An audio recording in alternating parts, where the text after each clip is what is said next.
The Body Keeps the Score explains what trauma is and how it can change our lives for the worse. This summary investigates the wide-ranging effects experienced not only by traumatized people, but also those around them. Nevertheless, while trauma presents several challenges, there are ways to heal. The Body Keeps the Score. We're all familiar with stories of traumatized war veterans who have experienced cruelty and pain, who have killed other people during combat, or who have witnessed the death of a fellow soldier. Often, traumatized soldiers cannot find their way back into society. They struggle with their memories, develop hypersensitive reactions, and become strangers to themselves and their loved ones. What happens in the body and mind of people who have experienced trauma, and why is it so difficult to find relief from it? In these bites, you'll learn why traumatic experiences haunt us. You'll learn how trauma patients perceive their environment. Finally, you'll learn why there's hope for traumatized people and how trauma can be healed. You'll also find out why war veterans only trust other war veterans, why an ordinary picture in a magazine can trigger terrifying thoughts, and how yoga relieves trauma patients of their pain. Chapter 1. Trauma is incredibly common in our society. Trauma isn't just something faced by war veterans. It's far more prevalent in our society than we realize. The truth is that trauma can happen to anyone, and it's time we found out what this really means. Traumas result from an experience of extreme stress or pain that leaves an individual feeling helpless or too overwhelmed to cope with adversity. Experiences involving war typically result in traumas, but violent crimes and accidents cause them too. Rape and child abuse are terrible events, and they are also, unfortunately, more common than you might think. Reports reveal that 12 million women were victims of rape in the United States in 2014 alone, and that more than 50% of those women were under the age of 15 at the time of the assault. Every year in the United States, there are 3 million cases of child abuse. These traumatic experiences can change the lives of those affected, as well as the lives of their friends and family. Traumatized people often suffer from post-traumatic stress disorder, PTSD, which can lead to depression and substance abuse. In addition, traumatized people tend to mistrust anyone who hasn't experienced the same suffering they have and assume that nobody can understand them. This was illustrated in one of the therapy groups the author set up for Vietnam veterans. While the group helped the veterans find friends and share their experiences, those who weren't traumatized by the war were considered outsiders by the group, including the author. It took weeks of listening, empathizing, and building trust with the veterans for them to accept him. Establishing a rapport with someone suffering from PTSD is a challenge on its own. So just imagine trying to maintain a marriage, a close friendship, or a stable parent-child relationship. Traumatized people find it difficult to trust even those who love them most, including partners and kids. This can be very tough on friends and families, often leading to estrangement or divorce. Chapter 2. Flashbacks cause people to relive the mental and physical experience of trauma when they're reminded of it. Do you ever remember something embarrassing you did and feel yourself squirm or blush? Then you've got a tiny insight into how memories of trauma can impact the body. When a PTSD sufferer is reminded of their trauma, their body and brain enter a high-stress mode since they experience the memory as if it were real. This is called a flashback, an impact of trauma that the author studied in an experiment he carried out with his patients. Each patient agreed to listen to a recording of a script that recreated their traumatic experience. As the script played, participants inhaled air with a tiny concentration of radioactive particles. This air would be visible in a brain scan, allowing the author to see which areas of the brain were active when patients remembered their trauma. Marcia, a 40-year-old teacher, was first up for the experiment. Her script took her back to the tragic accident that caused her to lose both her 5-year-old daughter and the unborn child she was pregnant with at the time. As Marcia listened to the script, her blood pressure and heart rate rose sharply. Activity in the left half of her brain, the side responsible for rational thinking, slowed down and effectively deactivated. A deactivation like this makes it difficult for PTSD sufferers to realize that the things they hear, see, and feel during a flashback aren't real. In Marcia's brain, the Broca's area, the area responsible for speaking, showed a significant decrease in activity, leaving her unable to speak. Her stress hormone levels shot up and stayed high. For the mentally healthy, stress hormones will spike and then decrease as soon as a threat has passed. But for those with trauma in their past, these hormones take much longer to return to normal levels. This goes to show that being reminded of trauma can be almost as horrifying as experiencing the traumatic situation itself. Chapter 3. Childhood trauma has negative impacts, not just in a person's youth, but well into adulthood too. Traumatic experiences are hard enough to deal with as an adult, but there is nothing more difficult than facing trauma as a young child. With brains that aren't even fully developed, children who undergo trauma are at greater risk to experience a wide range of negative consequences. These consequences surface in the years immediately following their experiences and later in adulthood. Traumatized children often expect bad things to happen. The author demonstrated this in an experiment in which cards with pictures from magazines were shown to children who had experienced trauma and to those who hadn't. One of the cards showed two children watching their father fix a car as he lay underneath it, while children without trauma imagined a story based on the image where the father successfully repaired the car and took his kids to McDonald's. The traumatized children imagined much darker scenarios. One girl said that one of the children in the images would smash the father's head with the hammer he was holding. Another child said the car would fall, crushing the father's body. For these children, the pictures contained a number of triggers that led them to imagine the scene ending violently. These thinking patterns often persist into adulthood. Take Marilyn, one of the author's patients and a former nurse. She told the author she had a happy childhood, but this wasn't true. Marilyn was sexually abused as a child, a traumatic experience that shaped her life as an adult. She was prone to lashing out when men touched her, even in her sleep. She also developed an autoimmune disease that damaged her vision, which likely emerged as a result of the stress her trauma caused on her body. Marilyn's case may sound extreme, but she isn't alone. Many others who were traumatized as children continue to suffer in their adult lives.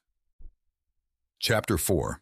While normal memories fade and change, traumatic memories are vivid, unchanging, and easily triggered. When we tell stories, we tend to embellish, exaggerate, or omit parts of our experiences. By the fifth time you've told a story, chances are it'll be quite different from the first version. We even remember things differently over time. Why is this? In general, we don't tend to memorize the sensory details of events. Most of us remember what we did or how we felt in general, but don't store vivid memories about the smell of the room we were in or the exact details of someone's face. But it's a different story when it comes to traumatic memories. We remember these situations vividly, and the memories don't change over time. The author demonstrated the difference between these two ways of remembering by asking participants to recall important but non-traumatic events in their lives, like the birth of their child or their wedding day. In these cases, participants could recall their general feelings, like happiness or nervousness, but they didn't have a detailed image of how their partner's hair looked at their marriage, for instance. However, when participants were asked to recall traumatic memories, smell, taste, touch, and hearing played a far more important role. One participant who was raped said that a specific smell of alcohol reminded her instantly of her trauma, so much so that she couldn't go to parties anymore. We also recall traumatic memories consistently without changes or revision. In a study conducted at Harvard Medical School, 200 men were tested on a regular basis from their first joining the experiment, which they did between 1939 and 1945, up until the present day. The subject of these tests was their memories, and how trauma, or lack thereof, shaped them. Many participants were World War II veterans and subsequent PTSD sufferers.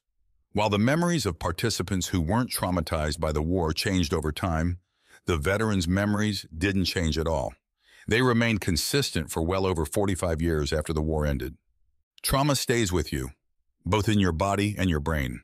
So how do people learn to live with it? Chapter 5. EMDR allows patients to integrate their memories and restores a sense of agency over their mind and body. It may sound simple, but one of the most effective techniques the author uses involves only a finger moving back and forth across a patient's field of vision. While the patient follows the finger with their eyes, they're guided through a traumatic memory and encouraged to make new associations along the way. This technique is known as EMDR, or eye movement desensitization and reprocessing. While EMDR may sound simple enough, there is some mystery surrounding it since little is known about how or why it's so effective. What is clear, however, is that it helps patients by integrating traumatic memories. This is important because if memories aren't integrated, they can still play out before the eyes of a PTSD patient as if it's happening in real time. Once a memory is integrated, it can finally become another past event in the life of a patient and cease having a troubling life of its own. EMDR, as with other techniques described in these bites, helps a patient control their relationship with traumatic events by allowing them to integrate it into their memories. In doing so, the patient can develop a new and healthier relationship to a traumatic memory, along with a sense of control over their mind, body, and lives. Astounding results have been achieved through EMDR. Many years ago, Kathy approached the author at 21 years of age, after having just attempted suicide for the third time. Kathy had been forced into prostitution by her father, during which time she'd been gang raped by her father and his friends and sexually assaulted with beer bottles. With the help of EMDR, Kathy was able to observe her traumatic memories and repackage them in a way that gave her agency over them. The key to this process was that the sessions allowed her to bring new, imaginative associations to the surface. For example, during one session, she pictured a bulldozer crushing her childhood home, destroying the scene of so many traumatic memories. In another, she imagined locking her father out of a cafe, making him feel helpless and watching everyone around him laugh. After 8 sessions of progress like this, Kathy made a remarkable recovery. And 15 years later, when the author reconnected with Kathy, he was happy to see a healthy and happy woman who was considering adopting a third child. Chapter 6. Yoga offers trauma sufferers a safe way to explore the relationship between their body and mind. Our body and mind share a close relationship. To live a balanced, stable life, we need to understand how our emotions work and how they impact our bodies. Unfortunately, trauma can make this very difficult. Trauma often leaves people with a hypersensitive alarm system in their bodies. Those who suffered sexual abuse as children, for example, find that they experience crippling panic in harmless situations, such as cuddling with their partner. To avoid this, traumatized people often attempt to numb their own feelings by drinking too much, taking drugs, and even overloading themselves with work. These provide a temporary solution, but tend to do more damage than good to a person's mental health. Thankfully, there's a healthy way to cope with overwhelming emotions in the aftermath of trauma: yoga. For trauma sufferers, yoga offers a safe way to get in touch with their emotions and understand how the body experiences them. Annie, one of the author's patients, decided to give it a try. As a rape victim and PTSD sufferer, the first yoga classes were incredibly difficult for her. Even a gentle pat on the back could trigger her brain's alarm system. Despite this, Annie stuck with yoga, refusing to give up. Soon enough, she noticed that her body was constantly sending her signals about her emotional state. In particular, Annie struggled with the yoga position of the happy baby, which requires you to lie on your back with your knees bent and your feet up in the air. Though Annie felt incredible pain, vulnerability, and sadness in positions like these, she didn't push those feelings away, choosing to explore and accept them instead. Yoga helped Annie come to terms with negative sensations like these, and helped her realize that she could deal with them head-on rather than repressing them. Chapter 7. Mindfulness and supportive relationships are essential to trauma recovery. Mindfulness is a pretty trendy concept right now, but it's not just a fad, it's an incredibly effective lifestyle choice. It also constitutes a powerful tool for trauma recovery. But how does it work? Mindfulness is all about maintaining a conscious awareness of your body and your emotions, rather than denying them. This is especially tough after trauma, as painful memories cause us to repress our emotions rather than address them. None of us like to feel sad, angry, or broken, especially when these feelings are triggered by memories of trauma. But by pushing these feelings away, you also lose the opportunity to confront your trauma and start the healing process. Mindfulness can alleviate the psychological and physiological impacts of trauma, from depression to stress to psychosomatic conditions like chronic pain. It can also improve immune responses, activate regions of the brain that help regulate emotions, and balance out stress hormone levels. Aside from mindfulness, supportive personal relationships are indispensable on the road to recovery from trauma. By building a network of family members, friends, and mental health professionals, patients can ensure they always have someone to turn to when they need help.